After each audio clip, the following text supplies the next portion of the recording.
Hello, का हो? का समाचार बा? का समाचार कही? अरे तू रोबत काहे बाड़ू? लड़का भूख से तड़पत आवसन, घर में एको दाना नहीं है। रउरा कब ले आइम जी? छोटका 2-3 से बीमार बेटा जी। अरे का भइल? छोटका के बात करावा था? हेलो हाँ बेटा।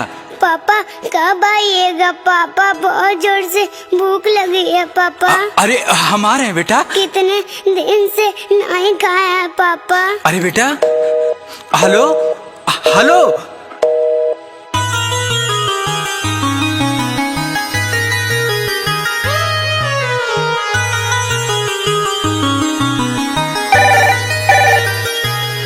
हेलो। अरे का भइल हो?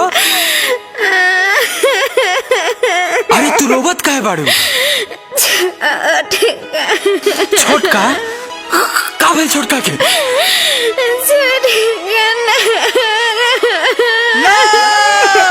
लड़का हो सका।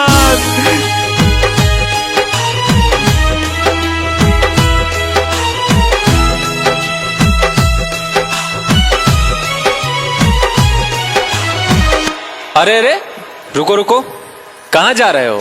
साहेब हम गांव जा रहे हैं। लॉकडाउन है, तुमको पता नहीं है? हाँ साहेब, लॉकडाउन है हमको पता है, लेकिन मेरा बच्चा। अरे जाने दीजिए सर, इसका बच्चा भूखा होगा। नहीं नहीं साहब, मेरा बच्चा भूखा नहीं है।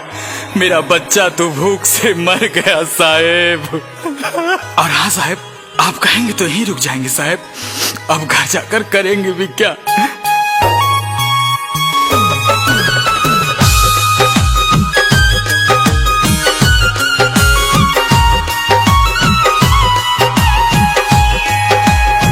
घरवा उजाड़ गईल हो, घरवा उजाड़ गईल, बेटा हमर मार गईल। घरवा उजाड़ गईल, बेटा हमर मार गईल। मुहवा त देखे पैनी ना, अब ना बबुआ जाके करब घर का। अब ना बबुआ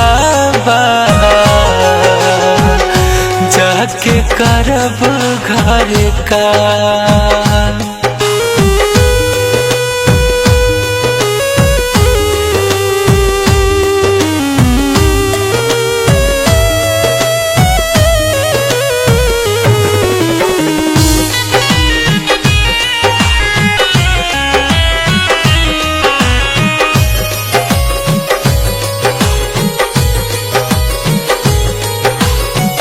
कहले रहे आजा पापा आज हो,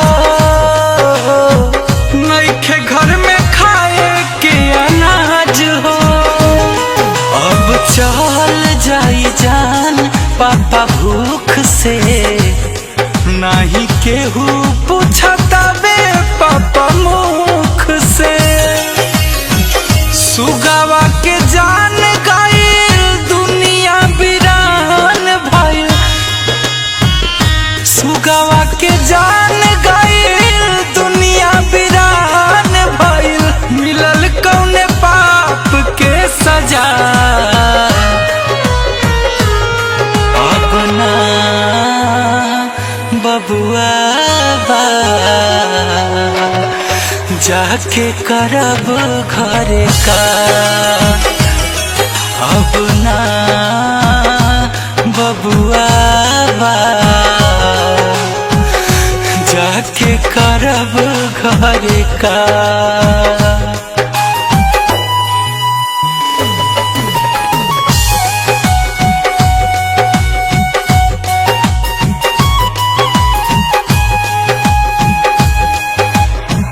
बानी हम के ताना लाचार हो,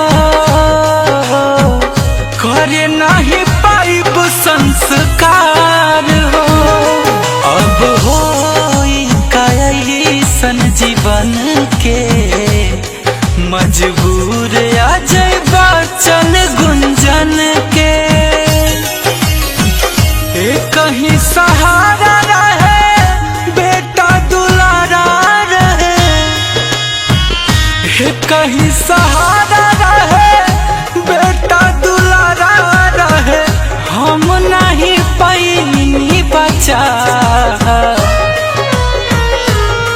अब ना।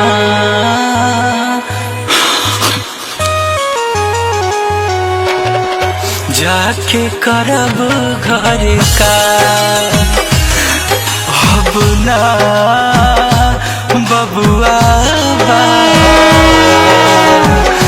जाके करब घर का, जाके करब घर का।